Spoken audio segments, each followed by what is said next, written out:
એક આંદોલન થાય, સરકાર સામેનો માહોલ બને, સરકારને પ્રશ્ન થાય, આંદોલન થાય જ એટલે કેમ કે સરકાર મુદ્દાઓને સાંભળતી ન હોય, સરકાર છેક સુધી ન માને, મુદ્દાને કચડવાનો પ્રયત્ન કરે, મુદ્દો ન કચડાય, આંદોલન તીવ્ર બને તો સરકાર પોલીસ બળનો પ્રયોગ કરે, હિંસા થાય, અરાજકતા ફેલાય અને પછી છેલ્લે સરકાર સમાધાન કરે અને પછી 10 વર્ષ પછી કહે કે બધા કેસ માફ તમારા. આવી જ કહાનીનું પુનરાવર્તન થયું છે ગુજરાતમાં. નમસ્કાર, આપની સાથે હું દેવાંશી.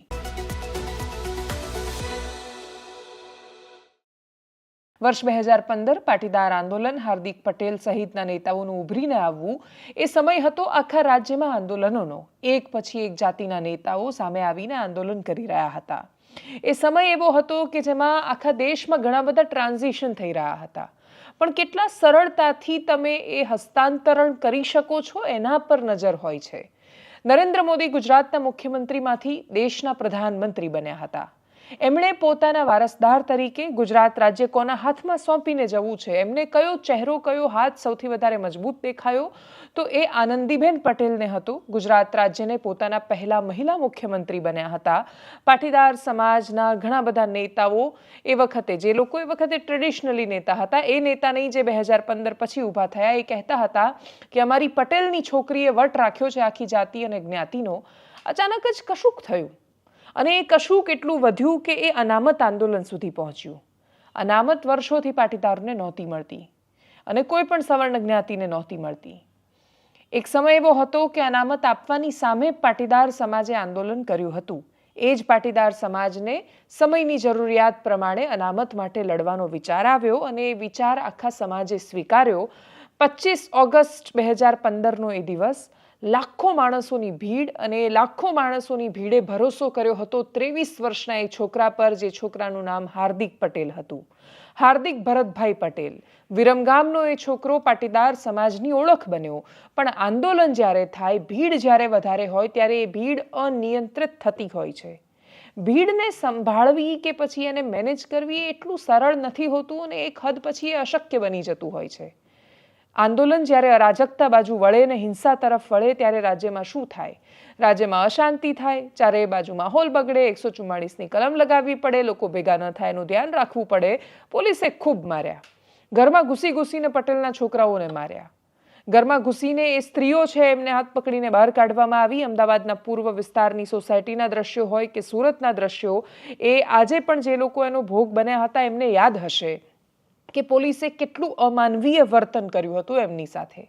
એ અમાનવીય વર્તનની જવાબદારી રાજ્યના મુખ્યમંત્રી આનંદીબેન પટેલના માથે એક નહીં તો બીજા દિવસે આવવાની જ હતી. પડદા પાછળ શું ગેમ રમાતી હતી એ તો કદાચ કોઈને ક્યારેય નહીં ખબર પડે, અને ખબર પડશે તો એ કોઈ એ વિષય પર સામે ચાલીને વાત કરશે એ હવે અત્યારના સમયમાં શક્ય નથી. પહેલાં એવું બનતું કે રાજનેતાઓ રિટાયર થવાના આવે ત્યારે પોતાના પુસ્તકો લખતા, પત્રકારો લખતા, પણ હવે એટલું સરળતાથી બધા લખતા નથી અને લખે તો એ રાહ જુએ છે બહુ લાંબા સમયની, એટલે બહુ રિલેવન્ટ રહેતું નથી. એટલે પાટીદાર અનામત આંદોલન જેમ છે એમ યથાસ્થિતિ આપણે એને માની લઈએ. આનંદીબેન પટેલ ગયા. આનંદીબેન પટેલે કેસ કર્યા હાર્દિક પટેલ સહિતના નેતાઓ પર. એમાંથી એક કેસ રાજદ્રોહનો પણ હતો. રાજદ્રોહ કયા આધાર પર લગાવવામાં આવી હતી? સરકારે વારંવાર કહ્યું કે એમની પાસે ઓડિયો છે, વિડીયો છે. એક વિડીયો પણ જે તે સમયે સુરતમાં એક યુવાન, એણે કહ્યું હતું કે હું મરી જવાનો છું, કંટાળી ગયો છું. હાર્દિક પટેલ એના ઘરે પહોંચ્યા અને પછી એવું કહ્યું કે મરવાનું ના હોય, સામે 2-4ને ઉડાડી દેવાના હોય. આ પ્રકારની જ કંઈક ભાષા હતી. એ ભાષા પ્રોવોકેટિવ તો હતી. સરકાર પર હતું કે સરકારે આખા મુદ્દાને કઈ રીતે લે છે. એક 23 વર્ષનો છોકરો પોતાની સમજણ પ્રમાણે વાત કરી રહ્યો છે એ રીતે લે છે કે પછી અમારી સામે ષડયંત્ર થઈ રહ્યું છે એ રીતે લે છે. સરકારે ષડયંત્રની જેમ લીધું, કેસ કર્યા. 15 વર્ષ પછી, આ 10 વર્ષ પછી કહાની એ છે કેસ પાછા લઈ લેવામાં આવ્યા છે. કેસ પાછા લઈ લીધા તો બધાએ સ્વીકાર્યા, વખાણ્યા, આવકાર્યા. પણ પછી બાકીના આંદોલનકારીઓએ કહ્યું કે ખાલી ભાઈ તમે પટેલ સમાજના છોકરાઓના, મોટા નેતાઓના જ કેસ પાછા કેમ લો છો? એટલે ઘણા બધા આંદોલનકારી ફોન કરીને એવું પૂછે છે કે ભાઈ અમારા કેસ ક્યારે પાછા લેવાશે? તો હસતા હસતા એમને કહેવા માટે 2 જવાબો હતા. એક, કાં તો તમે સૌથી પહેલો પ્રોસેસ એ છે કે સ્ટેપ 1, ભારતીય જનતા પાર્ટીનો કેસ તમારે ધારણ કરવો પડે અને પછી બાકીના બધા સ્ટેપ ધીરે ધીરે તમારે ફોલો કરતા જવાના. આ કરતા જાઓ તો કદાચ તમારા કેસ હટી શકે. બાકીના કેસ હટશે કે કેમ એ ખબર નથી. જો કે મોગમમાં અલ્પેશ ઠાકોર, જે ભારતીય જનતા પાર્ટીના જ નેતા અને ધારાસભ્ય છે, 2015 માહોલમાં એ પણ સરકારની સામે હતા. એમણે કહ્યું કે ખાલી પટેલ સમાજના નહીં, બધા જ સમાજના જેટલા લોકોએ આંદોલન કર્યા છે, આંદોલન તો છેલ્લે મુદ્દા માટે કર્યા, મુદ્દાઓના સમાધાન થયા, મુદ્દો નિષ્કર્ષ સુધી પહોંચ્યો, સરકારે સ્વીકાર્યું કે વાત ખોટી હતી, સરકારે એના સમાધાન આપ્યા, તો પછી કેસ શું કામ? આંદોલન કચડવાનો જે ઉદ્દેશ્ય હતો, આંદોલન તો છોડો, આખી નેતાગીરી કચડાઈ ગઈ અને જે બાકી રહ્યા એ તમારી પાર્ટીમાં છે. સોલ્યુશન આવશે કે કેમ ખબર નથી. પ્રતિક્રિયાઓ સાંભળીએ. જે આંદોલન દરમિયાન રાજદ્રોહ સહિતના જે કેસો હતા એવા 14 કેસો પાછા ખેંચવાનો હાલ નિર્ણય કર્યો છે.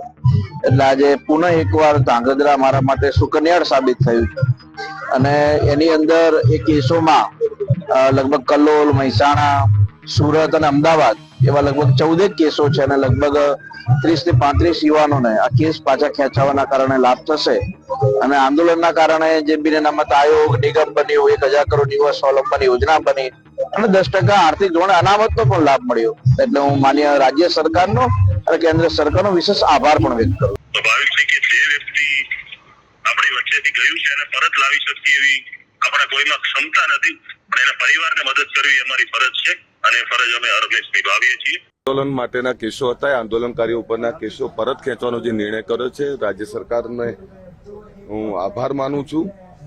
પરંતુ રાજ્ય સરકારને એક અપીલ પણ કરું છું કે આંદોલન વખતે જેટલા પણ કેસો હોય, એ ચાહે પાટીદાર આંદોલન સમિતિના હોય, ચાહે ઓબીસી આંદોલન સમિતિના હોય, ચાહે દલિત આદિવાસી આંદોલન સમિતિના હોય, જેટલા પણ આવા કેસો હોય તમામ કેસોની તપાસ કરી અને આંદોલન વખતના જેટલા પણ તમામ વર્ગના જે કેસો હોય એનો અભ્યાસ કરીને તમામ કેસો પરત ખેંચવા જોઈએ. પાટીદાર અનામત આંદોલન દરમિયાન પાટીદાર આગેવાનો પર દેશદ્રોહ સહિતના થયેલા ગંભીર ગુનાઓ તમામ કેસો પરત ખેંચવામાં આવ્યા છે, જે પગલાંને અમે આવકારીએ છીએ.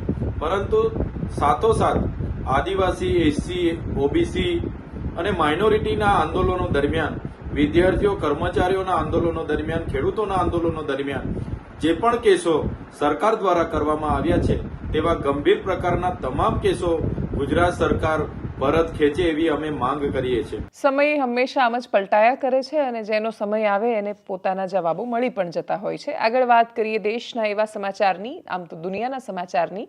પ્રધાનમંત્રી નરેન્દ્ર મોદી 12 અને 13 ફેબ્રુઆરીએ યુએસએ જઈ રહ્યા છે, યુનાઇટેડ સ્ટેટ્સ ઓફ અમેરિકા. પ્રધાનમંત્રીની આ મુલાકાત એટલા માટે વધારે ચર્ચાસ્પદ અને રસપ્રદ છે કેમ કે હજુ પરમ દિવસે જે વિમાન આવ્યું છે જેમાં સાંકળો બાંધેલા ભારતીયો વિમાનમાંથી ઉતર્યા છે અને આપણે ત્યાં દરેક મુદ્દો પોલિટિકલ મુદ્દો બની જાય છે ને એટલા જ માટે એ સ્વાભાવિક રીતે જ રાજનીતિનો મુદ્દો બન્યો. વિપક્ષો વરસ્યા કેમ કે આ માત્ર કોઈને ડિપોર્ટ કરવાનો કે પાછા મોકલવાનો સવાલ નહોતો, એમને આ રીતે બાંધીને કેમ મોકલ્યા એ સવાલ હતો. વર્ષોથી ભારતીય એવા માણસો કે જે ત્યાં ઘૂસે છે ગેરકાયદેસર રીતે, એમને પાછા મોકલવામાં જ આવે છે, પાછા મોકલવા જ પડે. તમે કોઈનાય દેશમાં એ રીતે ન ઘૂસી શકો. આ બહુ પ્રાથમિક સમજનો વિષય હોવો જોઈએ. જ્યાં સુધી ચાલ્યું ત્યાં સુધી ચલાવ્યું, બધું બરાબર છે, પણ જ્યારે પકડાવ છો ત્યારે તો તમે ચોર છો. છીંડે ચડ્યા એ ચોર, તમે છીંડે ચડ્યા તો તમે એમના માટે ક્રિમિનલ જ રહેશો. એ વાત તમારે સ્વીકારવી પડે એમ જ છે. પણ હવે એને કેવી રીતે ટ્રીટ કરવા એના પર પ્રશ્ન છે. યુએસનું કાનૂન તો બહુ સ્પષ્ટ કહે છે કે જો તમે ક્રિમિનલ હોવ તો તમને હથકડીઓ પહેરાવશે, એ રીતે જ વર્તન કરશે જે રીતે ગુનેગારની સાથે વર્તન કરવામાં આવે છે. અને એટલે જ એ લોકોએ તમારી સાથે કેમ આવું વર્તન કર્યું એવો પ્રશ્ન જેને જેને થઈ રહ્યો છે એનો બહુ સરળ જવાબ એ છે કે યુએસ ક્રિમિનલ્સ માને છે એમને. યુએસ માને છે કે અપરાધી છે. યુએસ એમને એલિયન્સ લખે છે, સ્પષ્ટ ભાષામાં ટ્વિટર પર લખે છે. અને રાષ્ટ્રપતિ ડોનાલ્ડ ટ્રમ્પ વારંવાર પોતાના વક્તવ્યોમાં એ કહી ચૂક્યા છે અને એ જે બોલે છે એ કરે છે એ દેખાઈ રહ્યું છે. ત્યાં આટલો તો ફરક છે એટલીસ્ટ ભારતીય રાજનીતિ અને ત્યાંની રાજનીતિમાં કે જે પણ થઈ રહ્યું છે પણ એટલીસ્ટ જે બોલે છે એ કરે છે. ભારતમાં પણ ઘૂસણખોરીનો ખાસો મોટો પ્રશ્ન છે. ભારત એના સોલ્યુશન બાજુ બહુ ગંભીરતાથી આટલા વર્ષોથી વિચારતું હોય એવું એટલા માટે નથી દેખાઈ રહ્યું કેમ કે એ તસવીર સ્પષ્ટ રીતે કડકાઈ સાથે બતાવવી બહુ જરૂરી છે કે તમે કોઈની પણ સીમામાં એ રીતે ન ઘૂસી શકો. એક દેશને પોતાની જરૂરિયાતો છે, એમ પણ આપણે મર્યાદિત સંસાધનો અને અમર્યાદિત માણસોની વચ્ચે સંઘર્ષ કરી રહ્યા છીએ. આપણી અનેક સમસ્યાઓ છે. આપણે જેટલા છીએ એને નથી પહોંચી વળતા. બહારથી આવતા માણસોને કેવી રીતે પહોંચી વળીશું એ પ્રશ્ન છે. પણ પ્રધાનમંત્રીની 12મી અને 13મીની યુએસની મુલાકાત એ વોશિંગ્ટન ડીસીમાં જેવા પહોંચશે 12 તારીખે રાષ્ટ્રપતિ ડોનાલ્ડ ટ્રમ્પ સાથે એમની મુલાકાત થવાની છે. 11 ફેબ્રુઆરીએ ફ્રાન્સના પેરિસમાં પ્રધાનમંત્રી જશે. એટલે સૌથી પહેલાં એ પેરિસ જશે અને પેરિસથી પછી એ વોશિંગ્ટન ડીસી જવાના છે. પેરિસમાં AI સમિટ છે, એમાં અમેરિકાના ઉપરાષ્ટ્રપતિ JD વેન્સ એ પણ ત્યાં હાજર હશે. બાકીના દુનિયાભરના અલગ અલગ સમૂહના સમુદાયોના પ્રતિનિધિઓ પણ ત્યાં રહેવાના છે. પ્રધાનમંત્રીની આ યુએસ મુલાકાત પર એટલા માટે નજર છે કેમ કે ટ્રેડ સંબંધો, વેપારના આપણા સંબંધો અમેરિકા સાથે કેવા રહેશે એ આ મુલાકાત પર બહુ મોટો આધાર રાખે છે. અમેરિકા પોતાના આડોશ પડોશના દેશની સાથે, ચીન સાથે ઓલરેડી ટ્રેડ વોરમાં પડેલું છે. વેપાર સાથે ત્યાં યુદ્ધો ચાલી રહ્યા છે. ભારત અને અમેરિકા બંનેના ટ્રેડ સંબંધો બહુ જ મહત્વના છે. પણ આંકડો બહુ ઇન્ટરેસ્ટિંગ છે. આંકડો કહે છે કે 2023-24નો એક્સપોર્ટ ઇમ્પોર્ટનો જે આંકડો છે એમાં $77.5 બિલિયન એક્સપોર્ટ આપણે અમેરિકામાં કર્યું છે. એટલે ભારતની પ્રોડક્ટ છે એમાંથી ભારત માટે અમેરિકા એ બહુ જ મોટો કન્ઝ્યુમરવાળો દેશ છે. એટલે આપણા દેશની અલગ અલગ કંપનીએ $77.5 બિલિયન એક્સપોર્ટ આપણે અમેરિકામાં કર્યું. અમેરિકાએ આપણા ત્યાં કેટલી, એની ખપત કેટલી છે આપણે ત્યાં, તો અમેરિકાએ એક્સપોર્ટ કર્યું છે $42.2 બિલિયન. મતલબ અમેરિકા આપણે ત્યાં જેટલું એક્સપોર્ટ કરે છે એનાથી વધારે આપણે ત્યાં કરી રહ્યા છીએ. અને ડોનાલ્ડ ટ્રમ્પનું એવું કહેવું છે કે એમાં એ ભારત તો બહુ જ ટેક્સ લગાડે છે, એમાં એ ભારત જે કરી રહ્યું છે એને તો એ ખતરનાક ટેક્સવાળો દેશ એ રીતે ગણાવી ચૂક્યા છે. $35.3 બિલિયન જે વચ્ચે ગેપ છે આપણા ટ્રેડ વચ્ચે, અમેરિકાનું કહેવું છે કે તમે શસ્ત્રો અમારી પાસેથી ખરીદો, તમે ઉર્જા અમારી પાસેથી ખરીદો, વેપાર અમારી સાથે કરો. અમે તમારી સાથે આટલો વેપાર કરી રહ્યા છીએ, તો જો તમે અમારી સાથે વેપાર નહીં કરો તો ઇન શોર્ટ ટેરિફ લગાવી દેશે. એ પ્રકારની ધમકીઓ એ વારંવાર આપતા આવ્યા છે. વિવાદ ત્યારે જ શરૂ થાય જ્યારે સંવાદો તૂટતા હોય. બે આટલા મોટા દેશ એટલે એક દુનિયાની સૌથી જૂનામાં જૂની લોકશાહી એટલે કે અમેરિકા અને એક દેશની સૌથી વિશાળ લોકશાહી એટલે કે ભારત. આ બંને લોકતંત્રના વડાઓ ભેગા થઈને જો કોઈ ચોક્કસ નિષ્કર્ષ પર આવશે તો એ બંને દેશના વેપાર સંબંધો માટે બહુ જ મહત્વનું રહેવાનું છે. પ્રધાનમંત્રીની આ મુલાકાત બહુ જ મહત્વની છે. એક સૌથી મહત્વની વાત, અને જે કેટલાય સમયથી જ્યારે અમેરિકા કે અમેરિકા ડ્રીમ એની ચર્ચા આવે છે ત્યારે બ્રાયન જોન્સનનો એક વિડીયો છે જે પોડકાસ્ટમાં બેઠા હતા ઝીરોદાના ફાઉન્ડર નિખિલ કામત સાથે. એ બહુ વાયરલ થઈ રહ્યું છે. એ પોડકાસ્ટમાં બેઠા એટલા માટે નહીં કે પછી બ્રાયન જોન્સન કેવી રીતે દિવસે ને દિવસે વધારે યંગ થઈ રહ્યા છે એના માટે નહીં, એ ચાલુ પોડકાસ્ટમાં ઊભા થઈને નીકળી ગયા. ને કારણ શું? તો કે એર પોલ્યુશન. મુંબઈમાં સી ફેસિંગ હોટેલમાં એક જગ્યાએ બેઠા છે, દરિયો સામે દેખાઈ રહ્યો છે, ને છતાંય AQI 120, 130 એવું જ્યારે સાંભળે ત્યારે કોઈ પણ અમેરિકન એના રૂવાડા એટલે ઊભા થઈ જાય કેમ કે 100 AQI એમને ત્યાં સામાન્ય નથી. પ્રધાનમંત્રી જ્યાં લેન્ડ કરવાના છે એ વોશિંગ્ટન ડીસીમાં AQI 12 છે. એ અમેરિકાનું કેપિટલ છે. ભારતનું કેપિટલ દિલ્હી છે અને દિલ્હીમાં AQI 150 એ સામાન્ય છે. 150 પર તો પ્રજા આભાર માને છે કે ભગવાન સારું કર્યું કે 150માં અમે જીવી રહ્યા છીએ. 150 AQI સાથે જીવતી પ્રજા માટે આ સૌથી મોટો પડકાર છે. બ્રાયન જોન્સન ઊભા થઈને જાય છે એ આપણા માટે એક એલાર્મ છે, અને માત્ર એટલા માટે વિચાર કરવાની જરૂર છે એવું નથી. તમે જે પણ લોકો જેમના મા બાપ ગામડે રહે છે, જે લોકો ખેતી સાથે સંકળાયેલા છે અથવા ખુલ્લા વાતાવરણમાં જીવેલા છે, એમને પૂછો કે શું એમના મા બાપ શહેરમાં આવે તો રહી શકે છે? ફ્લેટમાં રહેતા માણસોને પૂછો કે શું એમના મા બાપને ફાવે છે શહેરમાં, તો કે નહીં.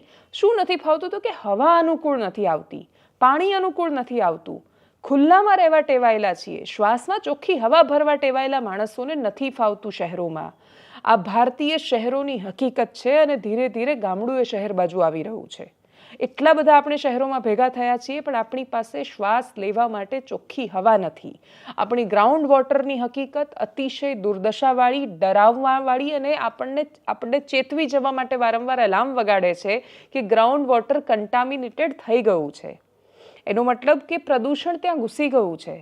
બોરમાં, શહેરમાં બોરમાંથી આવતું પાણી, એનું TDS કેટલું હોય છે, કેટલું ક્ષારવાળું પાણી આવે છે. એ પાણી માત્ર સ્કિનને, ત્વચાને ખાલી દેખાવમાં નુકસાન નથી કરતું, એ બીમારીઓ નોતરીને જાય છે. અને એ બધી જ નોતરતી બીમારીઓ વચ્ચે ટેવાતા માણસો આપણે પાણી ખરાબ આવે તો RO લગાવી દઈએ છીએ, આપણે બીજા કોઈ રીતે કોઈને કોઈ ફિલ્ટર લગાવવાનો પ્રયત્ન કરીએ છીએ, આપણે પૂછવાનું ભૂલી જઈએ છીએ કે પાણી માટે આપણી સરકારો શું કરી રહી છે. અને માત્ર સરકારો નહીં, આપણે પોતે શું કરી રહ્યા છીએ સાથે સાથે.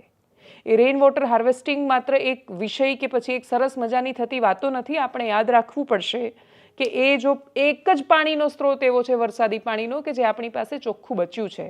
નદીઓ આપણે ધીરે ને ધીરે દૂષિત કરી રહ્યા છીએ, ગંદી કરી રહ્યા છીએ. પાપ ધોવા માટે નદીઓ સીમિત રાખી છે. નદી આપણને જીવાડતી હતી, આપણે ભૂલી રહ્યા છીએ. આટલા વિશાળ વિષયોની જે રાજ્યની ચૂંટણીમાં ચર્ચાઓ થવી જોઈતી હતી એ થઈ પણ છે, અને એ દિલ્હીનું ઇલેક્શન છે. દિલ્હી ઇલેક્શન વિશે વાત કરતા પહેલા બ્રાયન જોન્સન વિશે પણ એકદમ સંક્ષિપ્તમાં એટલે કહું. બ્રાયન જોન્સન ટેકનોક્રેટ તો હતા અને એના પછી હવે એ બ્લુપ્રિન્ટના ફાઉન્ડર છે. બ્રાયન જોન્સન ચર્ચામાં શું કામ છે? ઘણા બધા પોડકાસ્ટ આપી રહ્યા છે. એમનું કામ શું છે? એ બ્લુપ્રિન્ટ વેચે છે. બ્લુપ્રિન્ટ શું છે? એ એક એવો ડાયટ બનાવે છે, એવો ખોરાક બનાવે છે ને એક એવી ક્લિનિકલ પ્રોસેસને અનુસરે છે કે જે કહે છે કે અલગ અલગ સ્ટેપમાં તમે મને અનુસરશો તો તમે 45 વર્ષમાંથી 18 વર્ષના થશો અને તમે જિંદગીમાં કોઈ દિવસ નહીં મરો. બ્રાયન જોન્સન એક એવો માણસ છે કે જે દાવો કરી રહ્યો છે, જે પ્રયત્ન કરી રહ્યો છે કે એ જીવનમાં ક્યારેય મરવાનો જ નથી. એ દિશામાં જાય છે ને એટલે જે દરરોજ પોતાની જાત પર એક્સપેરિમેન્ટ કરે છે. બ્રાયન જોન્સન છોકરાનું લોહી લઈ અને પછી આખું લોહી એમાંથી પ્લાઝમા કાઢીને આખા શરીરમાં લોહી બદલે છે દર થોડા સમયે. બ્રાયન જોન્સન પર રિસર્ચ કરતા નિષ્ણાંતોનો દાવો છે કે એમની સ્કિન 25 વર્ષના છોકરા જેવી છે, એ 45 વર્ષ ઉપરના છે. એમની ચામડી 25 વર્ષના છોકરા જેવી રીજ્યુનેટ થઈ છે, એટલે એવી નહોતી એવી થઈ છે. એમનું હૃદય બહુ નાનું છે, એમના ફેફસા બહુ યંગ છે અને એમનું હૃદય 18 વર્ષના છોકરા જેટલું છે અને એટલું ફ્રેશ, એટલું સરસ રીતે એ કામ કરે છે. બ્રાયન જોન્સન આ કેવી રીતે કરે છે? એમનો ડાયટ છે, એટલે બ્લુપ્રિન્ટમાં એ સૌથી પહેલાં ડાયટ આપે, પછી સપ્લિમેન્ટ્સ આપે, પછી એક્સરસાઇઝની સૂચના આપે અને પછી ક્લિનિકલ પ્રોસિજર એને ફોલો કરતા હોય છે. એ રીતે એ લોકોને યંગ કરી રહ્યા છે. પણ એ યંગ એ માત્ર દેખાવમાં યંગ નથી કરતા, એન્ટી એજિંગ, એટલે લોકોની ઉંમર વધે, આ પ્રોસેસ ફોલો કરવાવાળા માણસોની ઉંમર ઘટે એ પ્રકારના એ પ્રયોગો કરી રહ્યા છે. એ પ્રયોગ એ પોતાની જાત પર કરી રહ્યા છે, એટલે એના વિડીયો એ ઘણીવાર પ્લાઝમાના વિડીયો, આખું બ્લડ ચેન્જ કરતા હોય એના વિડીયો એ મૂકતા રહેતા હોય છે. તો આ બ્રાયન જોન્સનની કહાની છે. તો એમને તો ડેફિનેટલી ફરક પડવો જોઈએ જો એક્યુઆઈ 130 હોય. 12 એક્યુઆઈમાં રહેવા માટે ટેવાયેલા માણસો માટે 130 એક્યુઆઈ અઘરો પડતો હોય છે. એ એક્યુઆઈ જ્યાં ચર્ચાનો વિષય બને છે કે વોટર પોલ્યુશન જ્યાં ચર્ચાનો વિષય બને છે એ દિલ્હીની ચૂંટણી છે. દિલ્હીનું પરિણામ આવતીકાલે આવવાનું છે. દિલ્હી પોતાના મનની વાત કહી દેવાની છે. દેશનું દિલ દિલ્હી, પણ દિલ્હીના દિલમાં કોણ? એનો જવાબ આવતીકાલે મળવાનો છે. મોટાભાગના એક્ઝિટ પોલ, છેલ્લે એક્સિસમાં ઇન્ડિયાનો એક્ઝિટ પોલ આવ્યો એ તો સ્પષ્ટ બહુમતી 45 થી 50 કે 55 જેટલી બેઠકો પર ભારતીય જનતા પાર્ટી આવી શકે છે. 45 થી 55ની ગેપ સાથે ભારતીય જનતા પાર્ટીની સ્પષ્ટ બહુમતી સાથે દિલ્હીમાં સરકાર બનતી કહેવાઈ રહી છે. આમ આદમી પાર્ટી ખૂબ સમેટાઈને રહેવાની છે. વોટ શેરમાં 6-8% જેટલો જ ફરક છે, પણ એટલો ગેપ બહુ જ ઇનફ હોય છે સરકાર બદલવા માટે. કોંગ્રેસ કદાચ એકાદ બેઠક પર આવી શકે છે, પણ એનું પરફોર્મન્સ વોટ શેરમાં વધ્યું છે એ એક્ઝિટ પોલમાં દેખાઈ રહ્યું છે. કોંગ્રેસનો પ્રયત્ન પણ આ જ હતો. કોંગ્રેસ માટે સર્વાઈવલ માટે એકમાત્ર પ્રશ્ન એ છે કે એમણે પહેલાં તો રસ્તામાંથી આમ આદમી પાર્ટીને હટાવવી પડે, જે આમ આદમી પાર્ટી કોંગ્રેસ સાથે કર્યું. રસપ્રદ વાત એ છે કે આ એક્ઝિટ પોલ જે છે એક્સિસમાં ઇન્ડિયા સહિતના જેટલા અહેવાલો પહેલા દિવસથી હું જોઈ રહી છું અથવા જેટલા પત્રકારો સાથે વાત કરી રહી છું, આ લોકસભા જેવા બહુ જ કે એક્ઝિટ પોલ બધા જ ખોટા પડશે અને બહુ આંચકો લાગશે એવી અપેક્ષા દિલ્હીની ચૂંટણીમાં રાખવી આમ આદમી પાર્ટીના સમર્થકો માટે પણ એટલે વ્યર્થ બનવાની છે. કેમ કે દિલ્હીમાં જ તમારી પાસે 15 વર્ષની એન્ટી ઇન્કમ્બન્સી હોય ત્યારે લોકો પ્રશ્ન કરતા હોય છે કે વાતો કરવા સિવાય તમે શું કર્યું? 4-5 સ્કૂલ બતાવવા સિવાય તમે શું કર્યું? યમુનાના પ્રદૂષણનો કેમ તમારી પાસે જવાબ નથી? ચોખ્ખી હવા કેમ ન આપી શક્યા? શું કામ તમારા પર ભ્રષ્ટાચારના આરોપ લાગ્યા? સામાન્ય નેતાઓના અને સામાન્ય મુખ્યમંત્રીઓના વિશાળ બંગલા ચર્ચાનો વિષય બનતા જ નથી, કેમ કે એ સાદું કમીઝ કે સાદો પેન્ટ પહેરીને ફરતા નથી. એ પોતાને આમ આદમી કહેતા જ નથી. કોંગ્રેસ ઉપર કરપ્શનના આરોપ લાગે તો એનાથી ઝારખંડમાં હેમંત સોરેનની સરકારને ફરક ન પડે, એનાથી સિમ્પથી જ મળે. કેમ કે ત્યાંનું પોલિટિક્સ અલગ છે. એમણે દાવો જ નથી કર્યો કે અમે બહુ ચોખ્ખા છીએ. તમે જ્યારે અમે સૌથી ચોખ્ખા અને આ ગંદકી દૂર કરીશું એવા દાવા સાથે આવો છો તો આ ભારતીય રાજનીતિમાં તમે જેને સૌથી વધારે મૂર્ખ અથવા ભોળો ગણો છો એ વોટર, એ નાગરિક એટલો એ ભોળો કે મૂર્ખ નથી હોતો. દિલ્હીના પરિણામો આવતીકાલે સ્પષ્ટ કરી દેશે કે દિલ્હીની જનતા કઈ બાજુ ગઈ છે. એક્ઝિટ પોલ તો કહી રહ્યા છે કે અરવિંદ કેજરીવાલ ફરી એકવાર દિલ્હીમાં સરકાર નથી બનાવી રહ્યા. એક સૌથી છેલ્લું એને ઇલેક્શન પહેલાં જે આવ્યું રિઝલ્ટ પહેલાં એ અરવિંદ કેજરીવાલનો એવો દાવો કે અમને ફોન કરીને 15 MLAને ખરીદવાની ને આટલા કરોડ રૂપિયા આપવાની વાત કરી રહ્યા છે. એસીબીના અધિકારીઓ પહોંચ્યા જ્યારે દિલ્હી સીએમ હાઉસની બહાર અરવિંદ કેજરીવાલના ઘરની બહાર કે લાવો ને સાબિતી આપો, એસીબીમાં ફરિયાદ કરો. મળ્યા નહીં કેજરીવાલ। સાંભળીએ એ પ્રતિક્રિયાને। पिछले आधे घंटे से जो एसीबी टीम आई हुई है, ये यहाँ बाहर जो साइड वाली गुमटी इसमें बैठे, ना उनके पास कोई पेपर है, ना उनके पास कोई इंस्ट्रक्शन है। वो लगातार किसी से फोन पे बात कर रहे हैं और उनके पास हमने जब ये कहा कि कोई नोटिस हो, कोई आपके पास इन्वेस्टिगेशन कार्रवाई करने के लिए कोई ऑथराइजेशन हो, कुछ भी उनके पास नहीं है। किसी से फोन पे बात कर रहे हैं, ना उनके पास कोई डॉक्यूमेंट है। दूसरी तरफ हम लोग ऑलरेडी एसीबी के अंदर कंप्लेंट देने के लिए संजय सिंह जी जा चुके हैं। संजय सिंह जी वहाँ बैठे, इनको ये मालूम नहीं है कि इन्हीं के ऑफिस के अंदर जो कंप्लेंट है वो ऑलरेडी रिसीव हो चुकी है। और दूसरी तरफ ये लोग किसकी इंस्ट्रक्शन पे काम कर रहे हैं, यहाँ पर बैठे हुए हैं, कोई टेलीफोन पे ऊपर से बात कर रहे हैं। इनके पास अभी तक कोई इस तरह की तरीके, ये कुल मिला के पॉलिटिकल ड्रामा बनाने के लिए भारतीय जनता पार्टी की एक साजिश है, जिसका पर्दाफाश अभी थोड़ी देर में हो। स्वयं से एसीबी में दिया है और पूरे मामले की जांच की मांग की है। इस पूरे मामले की इन्वेस्टिगेशन होनी चाहिए, ये हमने एसीबी को कहा है। नंबर 1। नंबर 2 बात यह है कि क्या दिल्ली के अंदर हत्या, लूट, डकैती, बलात्कार, गैंगवॉर, कोर्ट के अंदर हत्या के मामले में आदरणीय एलजी महोदय इतनी ही त्वरित गति से कार्रवाई करते हैं? नहीं करते। लेकिन कम से कम अच्छी बात है कि इस मामले में इतनी सक्रियता दिखाई जा रही है। मैंने स्वयं से सारा प्रकरण लिख के इस शिकायत की जांच के लिए एसीबी को कहा है और वो इसकी जांच करेंगे। भैया मैं शिकायत करने आ रहा हूँ आपके अरेस्ट में। मैंने शिकायत की है भाई, मैंने इस मामले की शिकायत की है खुद से, पूरे मामले सबूत की मांग की जांच के दौरान जितने सबूत आएंगे सामने वो पता चलेगा। એનાલિસિસમાં અત્યારે બસ આટલું જ। જો આપ અમને યુટ્યુબ પર જોઈ રહ્યા છો તો સબસ્ક્રાઇબ કરો, ફેસબુક પર જોઈ રહ્યા છો તો ફોલો કરો, અમારા વિડીયોને શેર કરો। સૌથી મહત્વની વાત, દેશ આપણા થકી બને છે। જો દેશને મહાન ઈચ્છીએ છીએ, બનાવવા માંગીએ છીએ, રસ્તા પર જવા માંગીએ છીએ તો ગંદો નહીં કરીએ, રસ્તા પર કચરો નહીં ફેંકીએ। નમસ્કાર।